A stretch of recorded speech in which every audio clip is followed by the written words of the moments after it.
Espesyal ka sa Panginoon. Ako po si Father Fiel Pareha at ito po ang ating segment, ang Daily Devotion, na kung saan tayo po ay magdarasal, magbabasa at magninilay kasama ng salita ng Diyos sa buong taon. Manalangin tayo. Sa ngalan ng Ama, ng Anak at ng Espiritu Santo. Amen. Halina, banal na Espiritu, liwanagan mo ang aming puso at isip nang maunawaan at may sa buhay namin ang iyong salita. Amen. Our Bible passage for today is from the book of Psalms, chapter 103, verses 1 to 5, and I read it for you. Bless the Lord, O my soul, and all that is within me. Bless His holy name. Bless the Lord, O my soul, and do not forget all His benefits, who forgives all your iniquity, who heals all your diseases, who redeems your life from the pit, who crowns you with steadfast love and mercy, who satisfies you with good as long as you live, so that your youth is renewed like the eagles.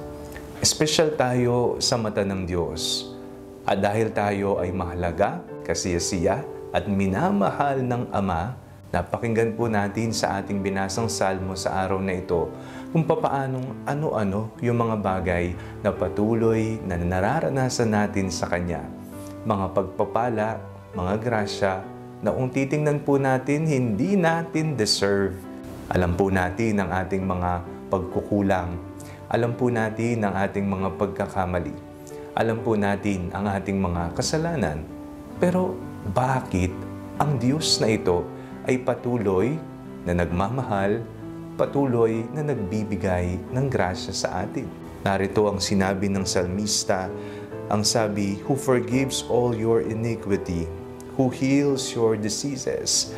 No? Nagpapatawad sa mga pagkukulang, pagkakasala, nagpapagaling sa lahat ng uri ng sakit, nagliligtas sa ating buhay, who crowns you with steadfast love and mercy, who satisfies you with good as long as you live.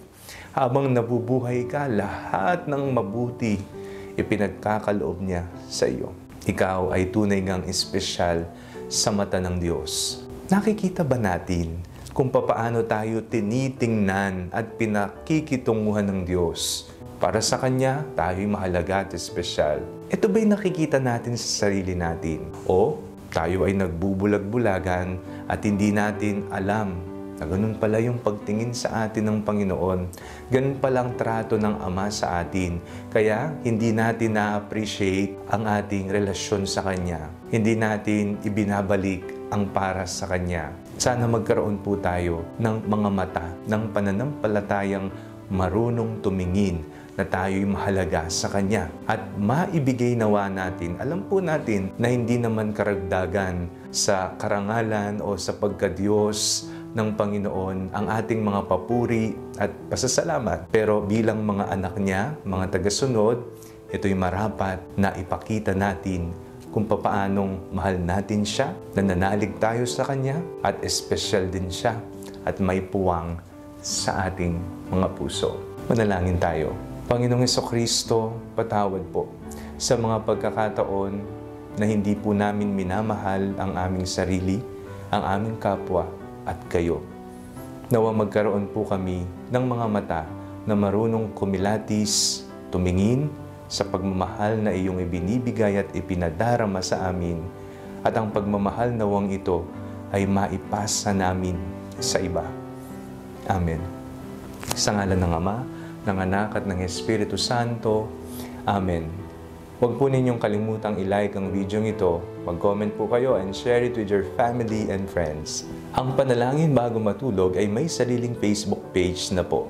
Huwag niyo pong kakalimutang mag-like at mag-follow dito, and do not forget to subscribe to our YouTube channel. I-click niyo lamang po ang link na nasa description ng video ito, o kaya naman po, just search Father Fiel Pareha. God bless you po!